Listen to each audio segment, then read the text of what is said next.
we're going to have, I'm going to have a lecture today, but I want to circle back on the information about the citations and attributions. And no, it's going to be quick, promise. And I think you'll be happy, Elena. And I would appreciate it if other people join us after I've given this conversation, that you mention it to them, so that in the chat window or whatever. And I can make an announcement later, but I know this is a challenging and sort of a unexpected thing. So what I would like to do for citations and attributions is make that an optional thing that you do for your field guide. Okay, so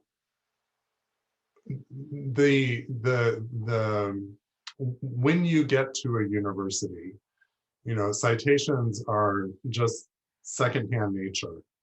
But the reality is often this is sort of an add-on that has been created as a reaction to our current situation.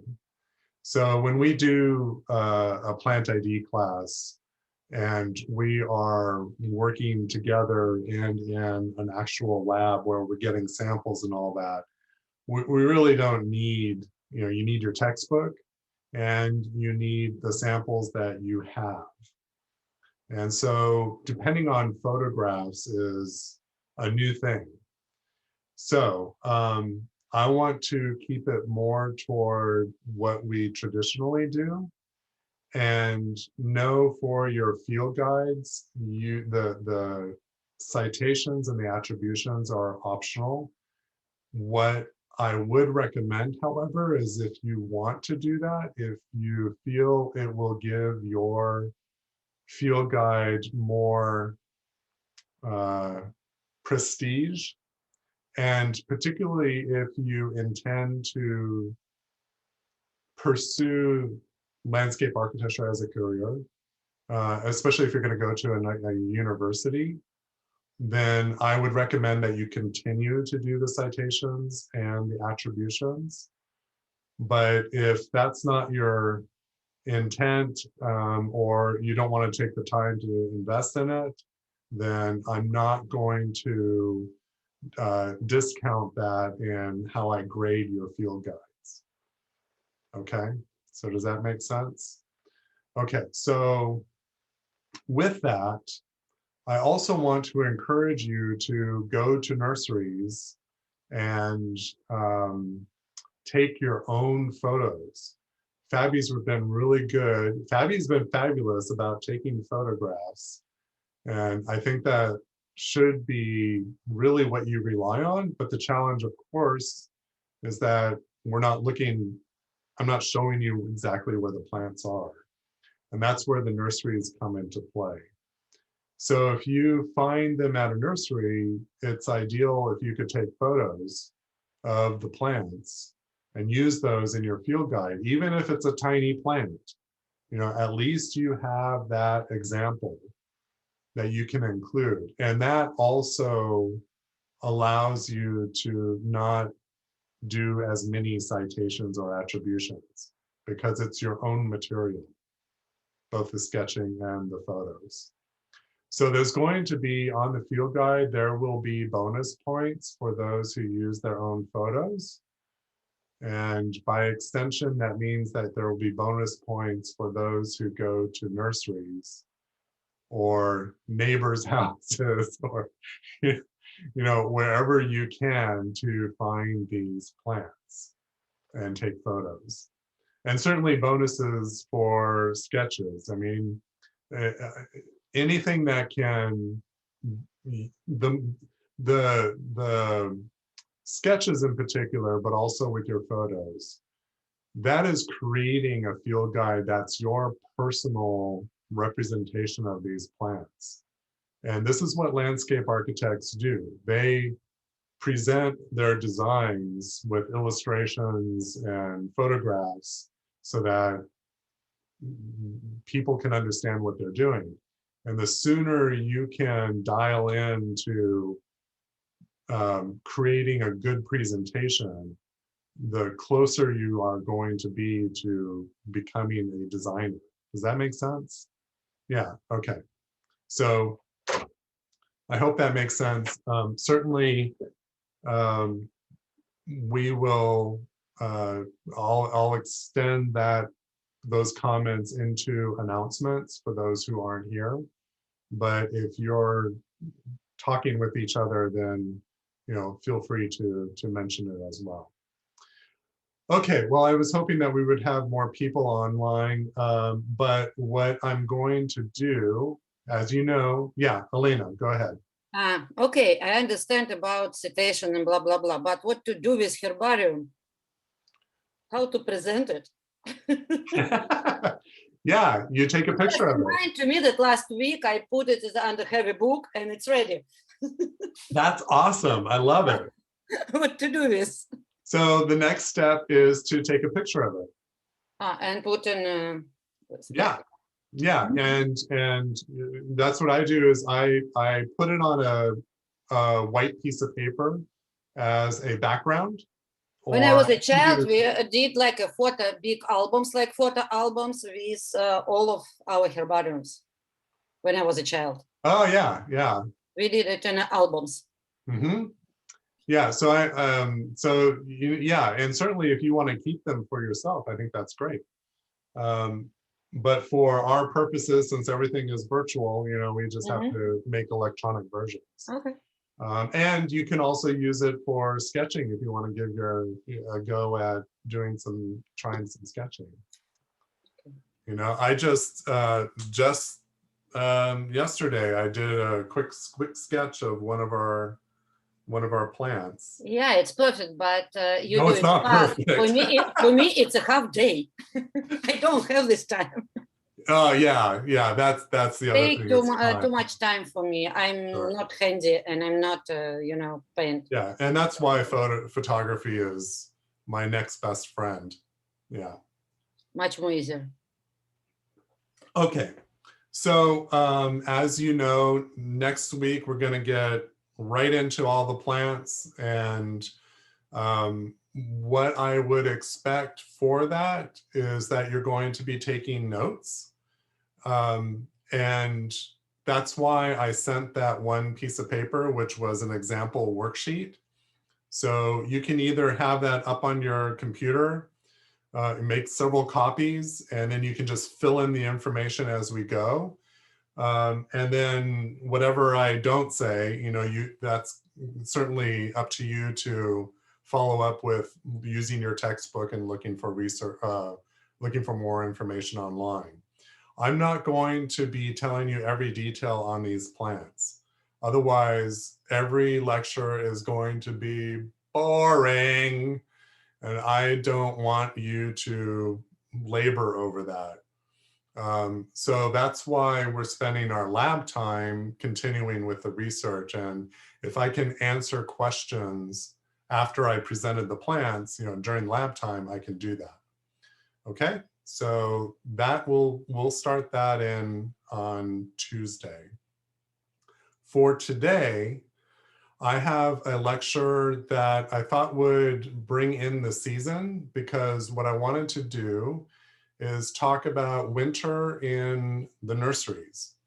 And how many of you have been to a nursery yet, or have not been yet? I'm guessing that, okay, well, I mean, like for this season. Sunina, what? I went last week. Okay, good. Trip. Yeah, and how did the nursery look? Was it full? Was it? Actually, not many people in the nursery. Oh no, I mean as far as inventory, like all the plant material. They have a plant, but they're like usually like I see herbs and a lot of vegetable saplings start coming in, flowing in, but I think it's not yet. It's still like Feb first weeks, maybe. Yeah, yeah, exactly. But I saw a lot of azaleas, rhododendrons, and then I saw the bare root trees. There were quite a few. Mhm, And then some perennials, I think they were there. mhm. I was Yeah. I was wanting to buy some potting mix. I wanted to transplant some of my little trees, into bigger pots, but I couldn't find. It's not in the supply, so maybe Yeah, they're a little depleted during this time. I'm yes. sorry, Fabi, were you going to say something? Oh, no, I went to a nursery like a few months ago and there wasn't that many plants. Okay, I'm glad you said that because I have a presentation. I'm going to pull that up now. And you're right. During that end of the fall season and the start of the holidays, the nurseries get pretty darn the inventory tends to be very low. So what I find or what I observe within the design industry is that unfortunately the designers tend not to understand how the nursery business works. I've already mentioned that designers sometimes think that this is a catalog of plants and they can just, pick and choose and suddenly it's going to be available at a nursery. And that's not the case. In fact, the other problem is that, let's see, hold on. Did Israel make it in? Hold on. I gotta interrupt this. Oh yeah, Israel, you're in there. Okay, good. Hi. Hey, sorry. That's okay. I was just starting the lecture. If you want to get caught up with what I mentioned prior to the lecture starting, just chat with one of your classmates. And if I can answer anything before, we can do that at the end. Okay, so nurseries. It's really critical to understand how the nursery business works. And since we're talking about winter and spring, I thought I'd give you a virtual tour of what to expect at nurseries. And this is relevant not just to designers, but also if you are going there for yourself, doing your own project, or you're looking for new plants. It's better to understand how they work and what's available before we go into anything. I mean, before you specify plants and find out that they're not there, or you're expecting something in the nursery and it's not there. Okay, so here's what we're going to talk about, which is basically all the material that you'll find in the nurseries during the winter, leading up to spring. And one of the misconceptions that I come across often is that because the inventory in nurseries is so prolific during the spring, and people are crowding the nurseries to get all their flowers, they think that's the best time to actually plant plants. The reality is the best time to plant is in the fall, but unfortunately, nurseries don't have a lot of plant material in the fall. So here's what's going on. The nurseries in the fall are trying to get rid of their inventory that they've carried from last year. They brought it in all through spring, held it through summer, and they're trying to clear out for fall. And this is for primarily retail nurseries because they're preparing for everything that they're going to be doing in the winter. The consequence of that is that there's very low inventory during the fall, but if you do have inventory in the fall, or if you do have plantings that you want to do in the fall, that is ideal because you'll be able to take advantage, or the plants will be able to take advantage of the winter rains. And that is the other misconception, is that even though the plants may look dormant, they're actually very active underground, particularly when the rains start. So it could be very cold, you know, other than maybe frozen soil. Here, we don't have frozen soil unless you're up in the mountains.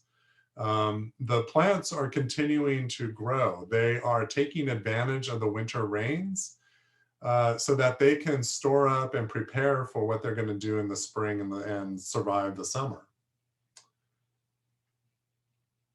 So as fall wraps up, the nurseries are actually already ordering for, they're actually already ordering for winter and spring,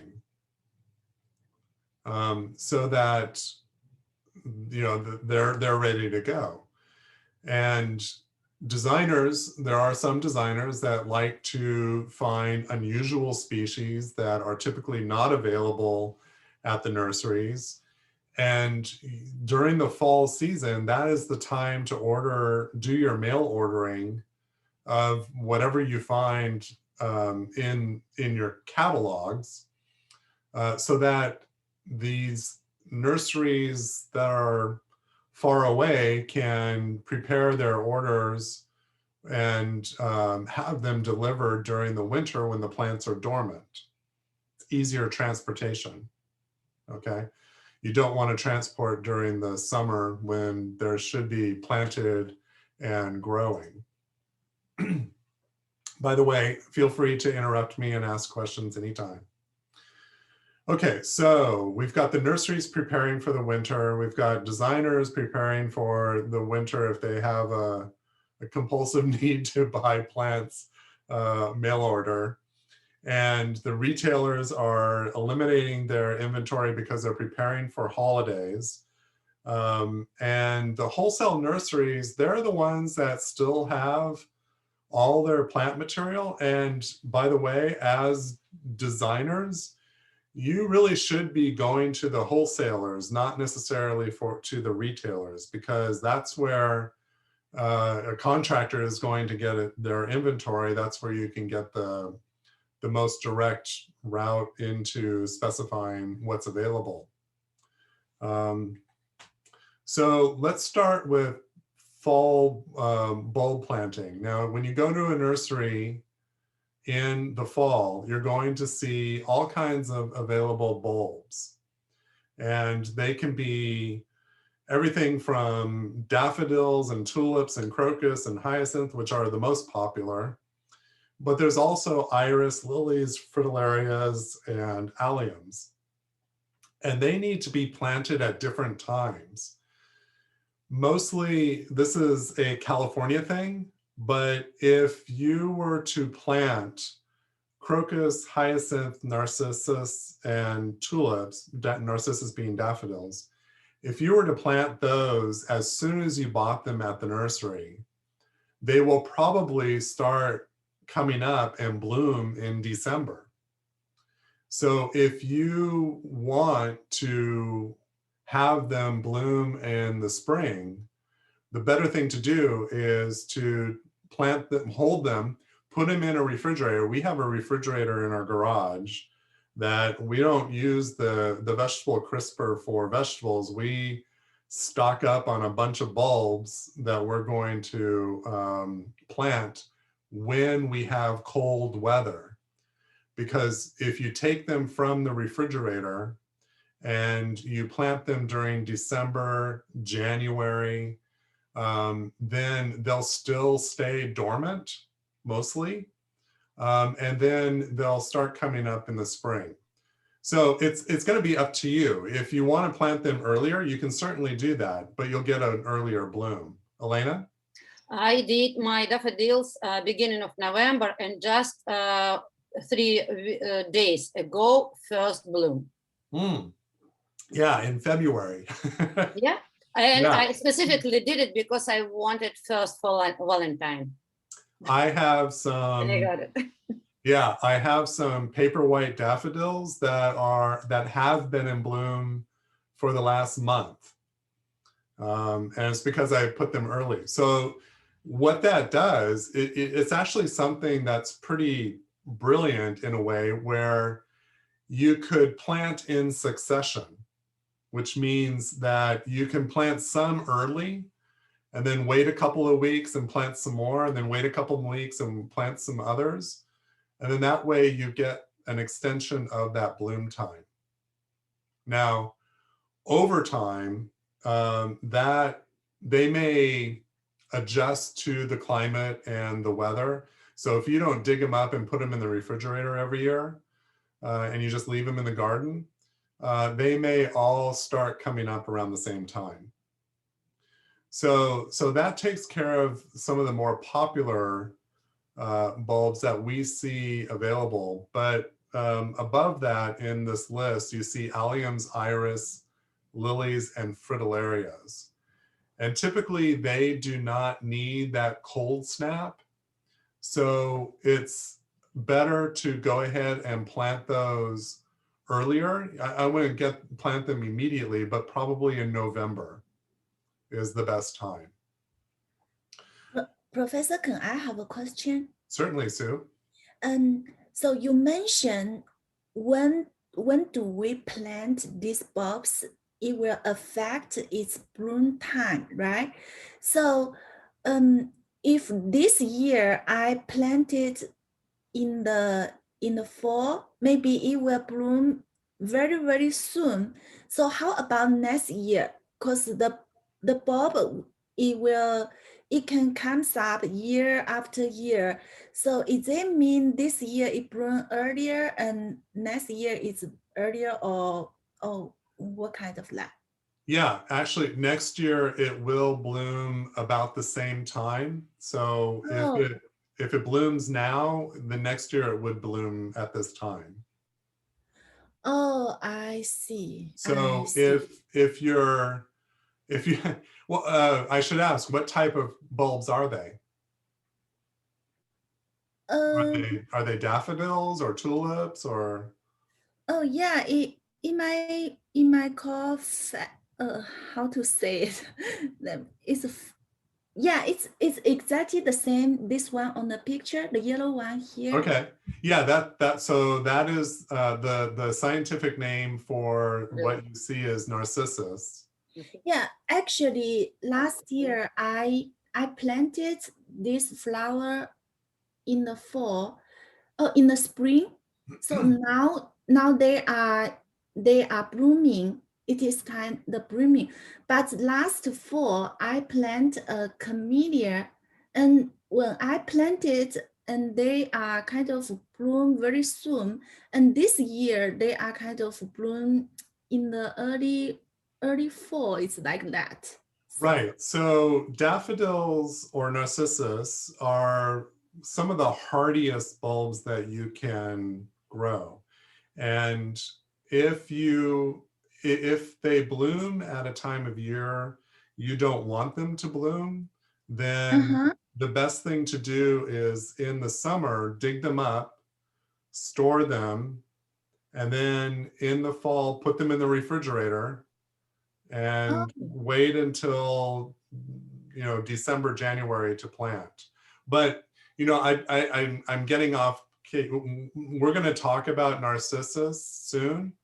So for our purposes, knowing that in the nurseries they're available does not mean that it's necessarily the right time to plant. So you just want to be careful of that. And you can use this as a guideline for that. Sorry, Sue, what? So I mean, for the bulb, for kind of this daffodil, we can do this way. But if, for example, for my camellia, we have nothing to do, right? No, camellia, yeah, we're not talking about plants, only the bulbs. Okay, I see. Yeah. I see. Thank you. Yeah, sure. So the only outlier to all of this, which is actually a type of bulb or modified organ, is the cyclamen. And cyclamens start to become available in the fall, and they're, for our purposes, they're evergreen in the sense that they're evergreen through the winter. You know, they bloom in the winter. You don't store the bulbs in the refrigerator or anything like that. When they're available in the nurseries, they're in full bloom. So you treat it as an annual, but if you care for them, they can actually come up year after year after year. So often people will just throw them away after they finish their cycle, when in actuality they can be kept year after year. So those are things to be aware of for bulbs. Annuals and veggies are considered seasonal color by the design industry. It's just easier to say seasonal color.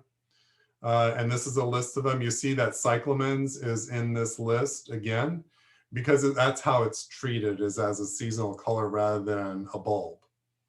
All of these for the winter are things that you'll start to see available in the fall, just as the temperatures get cool. The nurseries don't want to hold on to this inventory if we're going to have that late fall heat wave that we always have. You know, they might have it and people will buy it, and then we'll go through a heat wave and it'll all just die and they have to buy it again. So when you are working on your on specifying these in a garden, you might want to offer to your client a chart of how to rotate that seasonal color. So for example, if you want to, in your project, put in winter seasonal color, then you would have on your planting plan this chart of the types of plants that you want in there. And the best thing to do is have multiple tables, or rather one table that shows the plant, then it shows, you know, what season to plant it and what sizes. So that table can have the types of plants, the seasonal color you plant in the winter, as well as spring, summer, and fall, if you wanted to do that kind of a rotation. And for commercial projects, that becomes an important thing. You know, their commercial project, particularly retail, you know, they're going to want a lot of color, particularly next to their sign or at their front entries. And you may be in a situation where you need to specify that type of color. So making sure that it's scheduled correctly is going to be critical, so that the contractor doesn't plant it at the wrong time. Okay. Okay. So and then winter veggies. If you ever grow your own veggies, you know that these that are listed here, root vegetables and leafies like spinach and kale, are all going to be things that are available either, you know, by seed or seed start. You know, little 6-packs of plants. And those are things that you could add to, if you design a kitchen garden for a client, you know, you may want to have a similar schedule of vegetable rotations. Okay. So we've gotten to fall, and now it's really getting into winter, which is a very, the holiday inventory is a very short season. It pretty much happens right after Halloween. And hopefully they've gotten rid of most of their retail inventory, because what they're going to start preparing for, actually close to Thanksgiving, is bringing in all the Christmas trees. And of course, it depends on the nursery and how involved they are. But if you've gone to any of our local nurseries, you'll see that some of them have cut Christmas trees, as well as what's called living Christmas trees. And they're living because they are in this ball and burlap, as you see in this picture. And honestly, this is the time of year that you're going to find these conifers, these evergreen pine, spruce, cedar, redwoods in this ball and burlap or in containers. It's rare that you find this during the rest of the year. This isn't type of inventory that the nurseries don't really want to carry during the summer. They're better suited when they're planted in the ground as quickly as possible rather than being held too long in a nursery. So if you want to specify, and we're going to be talking about a lot of these cedar, fir, pine, etc. This semester. So I bring this up because this is the time to go to the nursery and see what they have. They were bringing in during the holidays a lot of the Christmas trees, but as they move into and past the holidays, they start bringing in the broadleaf inventory that is also available in this ball and burlap, or what we say is B&B.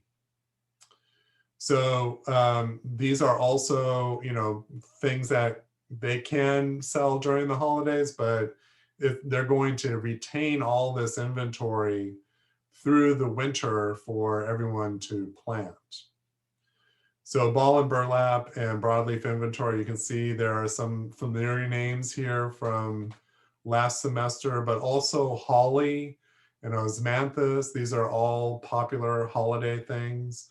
Snowberries, because hey, you know, snow.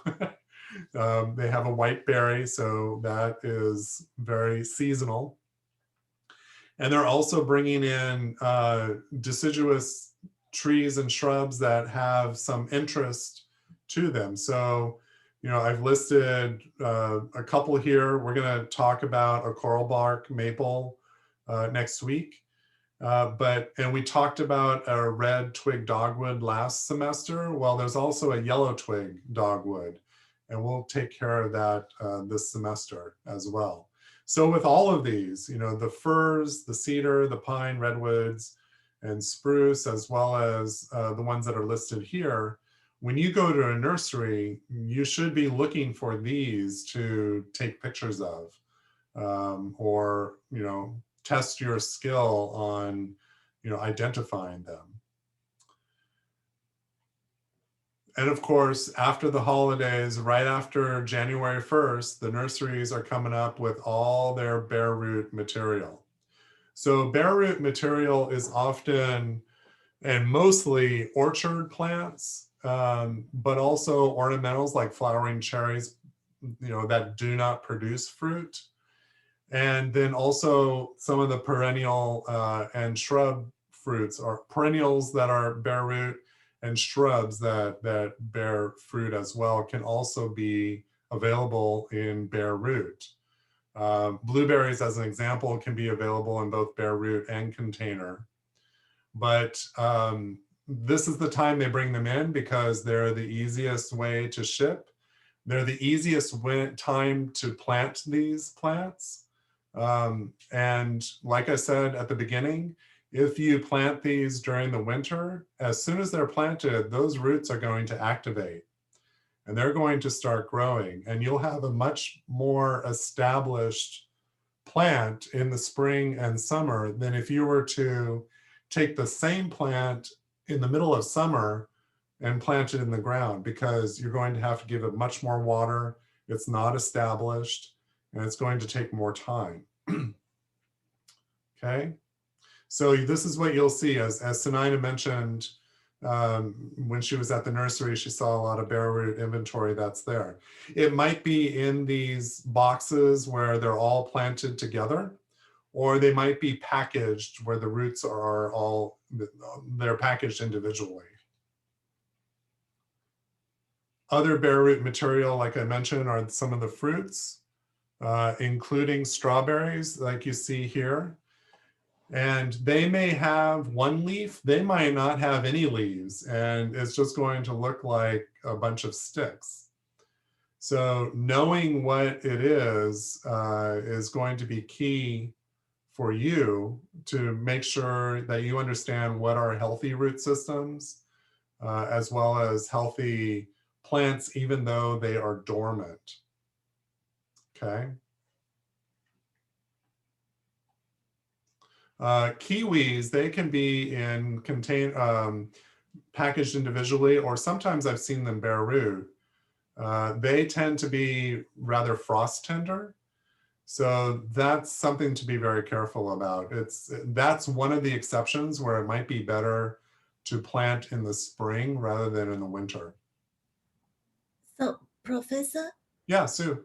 here the blueberry, you say it's often sold in container. So if it is in the container, it is not bare root, right? Right. It's already been grown in the container.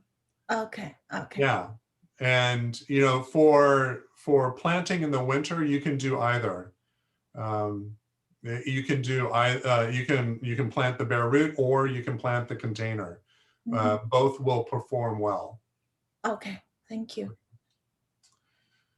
Okay, so there's also bare root veggies, not many, but there are some bare root veggies that you'll see are available. And you can see in this diagram, by the way, came from Alden Lane Nursery. They're over in Livermore.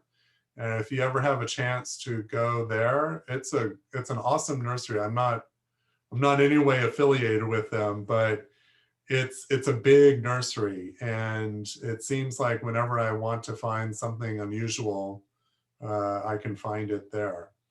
So there, you know, horseradish, rhubarb, asparagus, artichokes certainly look a lot different when you look at it at a nursery and all you're doing is looking at a root. Particularly the rhubarb, you know, it's often, and the artichoke, people mistaken how big they actually get. And when you plant this little stick or root, and then you see something that's going to be 3 feet or more wide and tall, you have to make sure that you give it the right space. Okay. Most importantly, I mentioned here, don't let them sit unprotected. So for all bare root, if you go back to this and you pull one of these from a nursery, suddenly you've got a fully exposed plant, right? The roots are exposed. And if we have one of those days where in the winter it's beautiful, like some people I know call January Junuary, because we had that warm weather in January.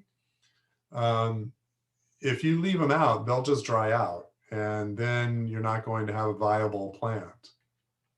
So you want to make sure that when you purchase bare root and it's not already in a protective container, that's the first thing that you want to do. And you want to keep it moist until you plant it.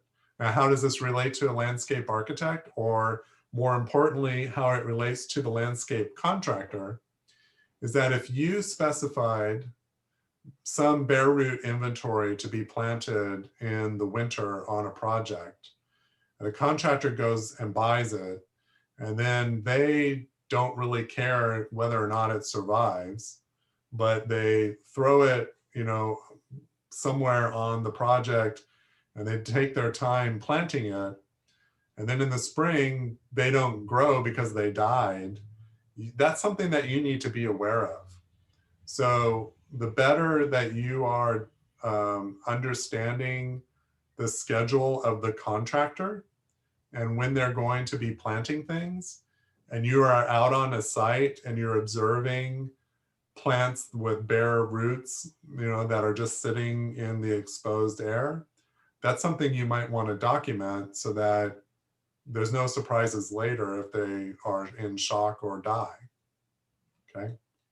How So would we keep them moist? Would we put them in the fridge, or what are some other ways? Yeah, no, none of, only the bulbs that I mentioned are the ones that you would want to put in a refrigerator. When you receive bare root and you take them home, or you ordered them from a catalog and you received them, the first thing that you need to do is plant them. And that means that you could plant them in a temporary, like in a pot, you know, and just have them ready for when you are going to actually plant them in the ground, or plant them directly in the ground. That is the best way to ensure, and then of course water them. So that ensures that they're going to get the proper moisture. If you put them in a plastic bag with a little bit of moisture, you run the risk of them rotting. And, you know, we want to avoid that as well. Professor, Yeah. can I ask, this is from which nursery again? Oh, this particular photo is from Alden Lane, A-L-D-E-N. Oh, Alden Lane, A-L-D-E-N. Oh, Alden Nursery, right? Yep, Alden Lane Nursery. A-L-D-E-N. Yeah, I can put that in the chat later. Okay, so I have one more question because sometimes I visit Summer Wing or Yamagamis. I never saw the bare root, I never saw the bare root plants. Then you haven't been there now. Oh, okay.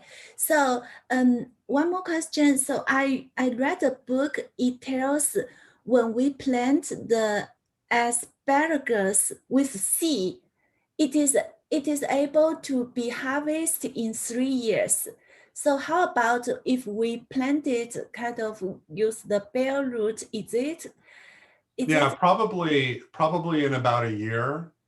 About a It also year? depends, it depends on the quality of the rootstock. So, you Okay. know, but typically you're going to still have to wait at least a year. So in this case, if we plant it with the bare root, maybe it's more quickly than see it, right? Yes. Okay. Yes, absolutely. Okay. Thank you. And bare root in general tends to grow faster, perform faster than plants that you buy in containers. Oh. Yeah, because especially with trees, if you plant a bare root fruit tree, and later you plant a container fruit tree, the bare root fruit tree will probably grow faster because it establishes more quickly. So I got to get going on the rest of this. Okay. Thank you. Okay, so roses. There are a lot of roses out there. And most of the time, most people who are really into roses are going to order them or purchase them bare root, rather than in containers. And one of the main reasons is that the roses that are in containers, roses grow fairly fast. And they can overtake their containers, their nursery containers, pretty quickly. So if you wait until the late summer or fall to look for container roses, chances are you're getting the last of the inventory. And they won't necessarily look good, and they could be root bound. So the best time to buy roses is now during the winter, when there are bare root that are available or mail order. And then the next best time to plant is in the early spring. If they are in containers, you know, you want to get them as early as possible. And you can see this was a shipment that Martha Stewart received. And it's, they look very small, but you know, roses, when they're happy, they perform very, very well. Know that there are, most roses that you buy are from grafted rootstock. What that means is that they take a particular rose variety, say a hybrid tea of some kind, and they graft that onto a different rootstock. It's an older, probably an older rose that is much more hardy than the own rootstock of the hybrid tea that they grafted. And so it helps them produce better. It also, grafts are also a way to have a consistent result in the same clone of a particular plant or rose. So you see this a lot with apples. All apple trees are grafted because if you were to start an apple tree from seed, it will not be the same as the apple you ate. That's just the nature of the beast. Okay, so roses come in many different types, as you can see on this list. And if you look in your Sunset Garden book, they go very extensively about roses. So I would encourage you to look there. Okay. Can I ask a question? Sure, Catherine. Does roses do well in a planter, or it has to be planted on the ground, in the ground? Yeah, no, there's a lot of roses that do very well in containers, and certainly choosing the right rose will be just as important when you're choosing something for a container. So for example, I would not recommend putting a climbing rose in a container unless the container is really big, because you want to give them enough root space to grow. And by contrast, if you plant miniature roses in a container, they should do very well because the plant in general stays very small. Thank you. So what I would do is, when you're looking for roses for containers, look for their mature size, and typically you want the smaller the pot, the smaller the rose you should put in it.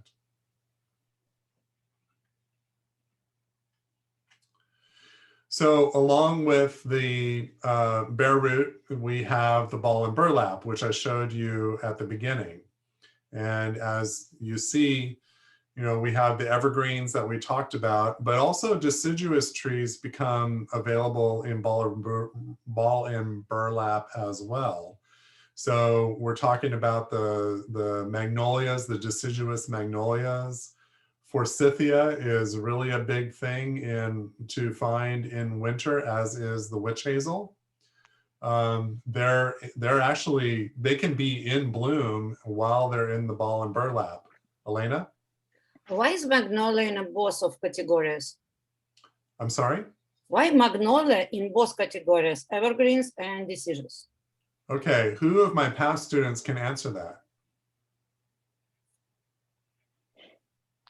So some plants under the right conditions actually can be evergreen and can be deciduous too. Almost. So magnolias, there are the deciduous magnolias, which have the beautiful pink and purple and white Between flowers. different kind of magnolias. But because some of them with white, they are evergreen, but smallest one with rose, they lose their leaves. Yes, they lose their leaves. But it's different. It's a different type of magnolia. Right, they're different species. So you have, in the deciduous, you have Magnolia solangiana or Magnolia stellata, which we'll probably talk about this semester. But the evergreen is Magnolia grandiflora, right? And that can be available during the winter as a ball and burlap. Thank you. Uh-huh. Okay, so what do the nurseries do with their leftover inventory? And particularly for wholesalers who are also involved with being growers, they will plant the material so that they can root them into containers and continue to sell them. That's a little more challenging for most retail nurseries because they're really not in the business of actually propagating and growing. They don't have the greenhouse space or the growing space for the material. So they tend to have their fire sales, you know, as to trying to get rid of the ball and burlap or the bare root because they don't want to hold on to it. The key, though, to understand is when you go to a wholesale nursery that has planted either their ball and burlap or their bare root into containers, it's really important to ask them when they were planted and when are they fully rooted in the container. Because after they're planted in the container, that is the most sensitive time that their roots are. The soil tends to be heavy. They start clinging to the soil. And if you were to pull it out of that container just when the roots are starting to get established, you run the risk of losing those roots. They can just get ripped right off. So when you go to a nursery, a wholesale nursery, it's wise to get permission to either, well, first to ask them when they canned, the jargon is when they canned the plants, when did they plant them? And also you could ask them if you can inspect the roots. And if they say, no, don't inspect the roots, it's either telling you that they're too young or they're too old. But you know, that's another discussion that we can have, and we talked about it a little bit last semester. But essentially, you're looking at plant material that's shifting or on fire sales, you know, meaning that the retailers want to get rid of them. And the quality at the end tends to be, you know, broken branches and, you know, things that are drying out. So I would be very careful about what you find at the end of the season. And for us, the end of the season means basically when the weather starts warming up. So we're gonna, the end of season for bare root and ball and burlap, B&B, is starts in March, and it'll go from there. Okay. Professor? Yeah. When you buy a tree in ball and burlap, do you open and check the roots? Do you examine the roots? Is it something that people do, or? No.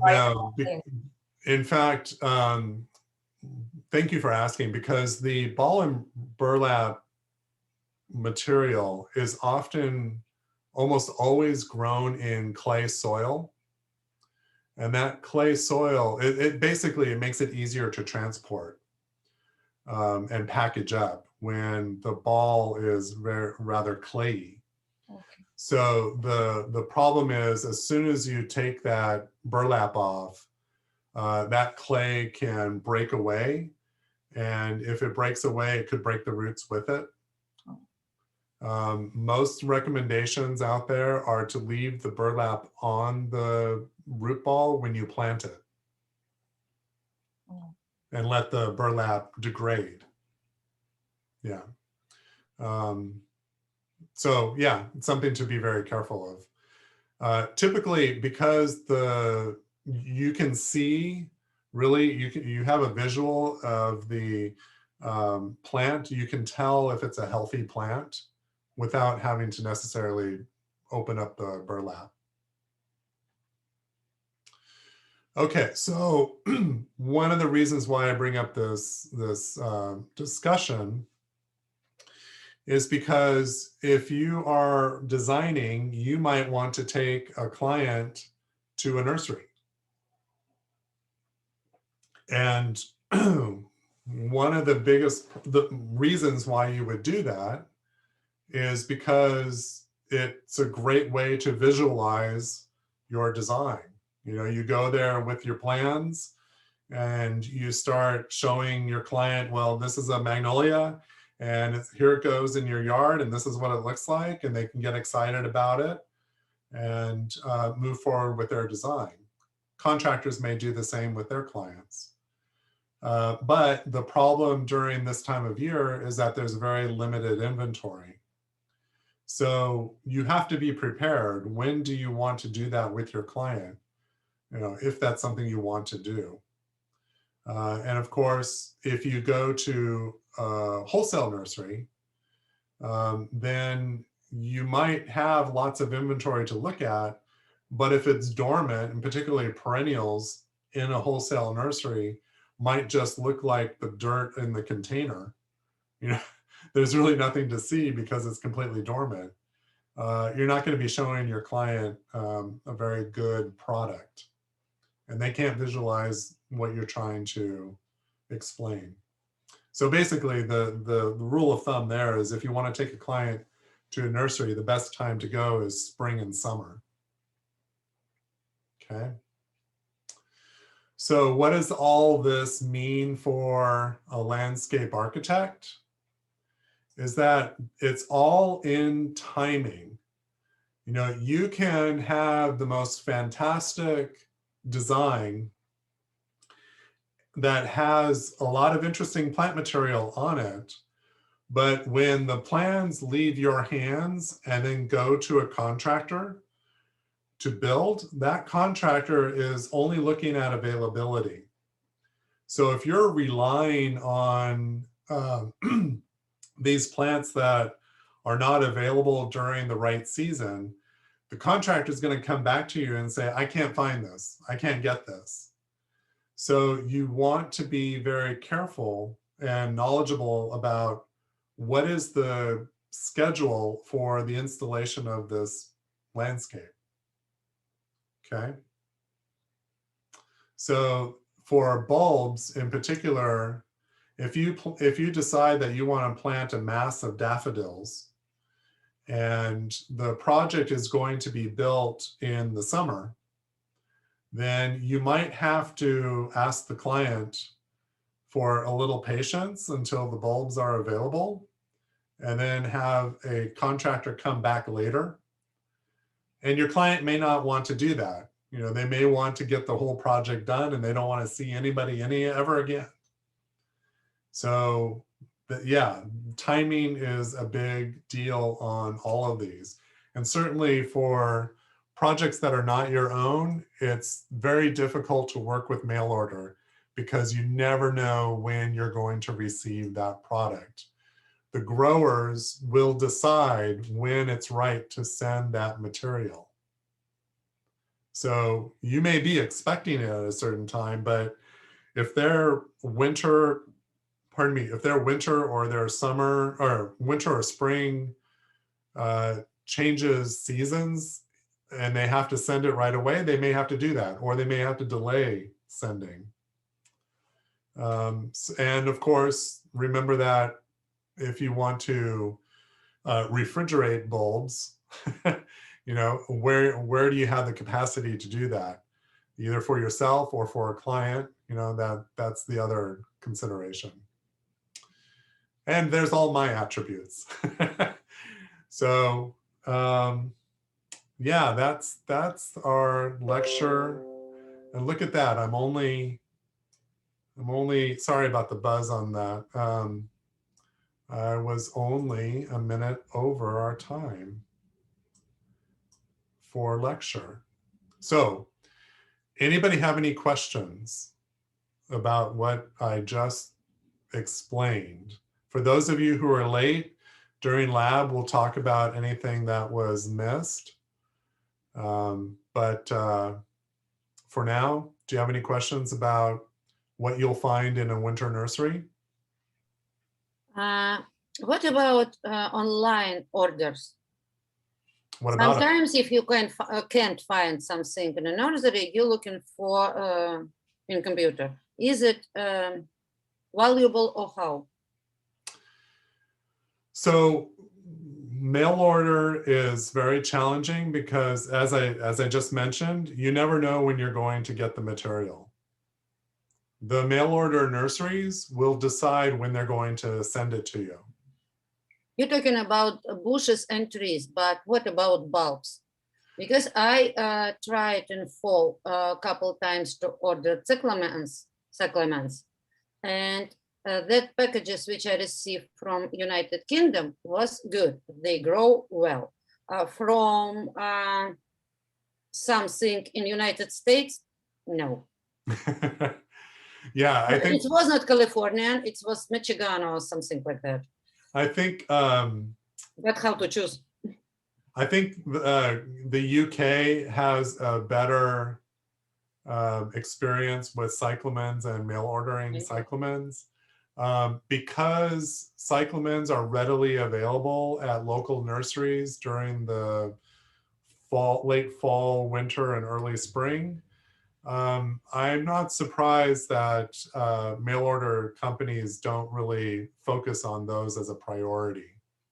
They were available, but from my point of view, they were overpriced. So I tried to buy bulbs and grow myself. Yeah, I can see why they would be overpriced. Because 2 or 3 pieces, it's nothing. You need to have at least 20 or more. And yeah. So in that case, I would have not ordered them mail order, especially cyclamen, since we can already get them locally. The bulbs tend to be, other bulbs like daffodils and iris and all that, they tend to be more predictable when they ship, but they may ship super early for California. And you may be in a situation where, particularly with daffodils, you'll be holding on to them or putting them in the refrigerator. But narcissus always grow perfectly. I never had any problem with narcissus, but with cyclamens, yes. Yeah. I can tell you from my 30 plus years of experience that bulb orders in general can be very challenging. And another thing is that they come from, this is important not just for bulbs, but any bare root material that you mail order, is that it's probably being grown elsewhere in the country, and their winters are different. Oh, yeah. And their falls are different. So they're shipping based on their schedule, not California's schedule, which is why I limit my mail order to things that I just cannot find locally. And I have to have for a project for whatever reason. And I have been in situations where I'll give you a good example. So one of the projects that I worked on was Pixar Animation Studio in Emeryville. And we did an apple orchard there. And the apples, I can't remember how many we ordered, but it was a lot. And actually bare root roses as well. They arrived to the project before the contractor was ready to plant them. Oh. And so we had to create a different space in the parking lot to protect them by basically burying them in some temporary soil, and have a person water them and monitor them every day until they were ready to plant. Thankfully, they were able to still plant during the winter. I have seen projects where things like that have occurred, and plants that have been stored start growing. And when you get to that point, when they start flowering and sending out leaves, when you pull them from that pile of dirt, you're going to expose the roots, and they can get very easily shocked. So, okay, with that, I think we should take our break. And let's come back at 6:35 and we'll start talking about lab and any questions that come up. Okay. All right. See you at 6:35.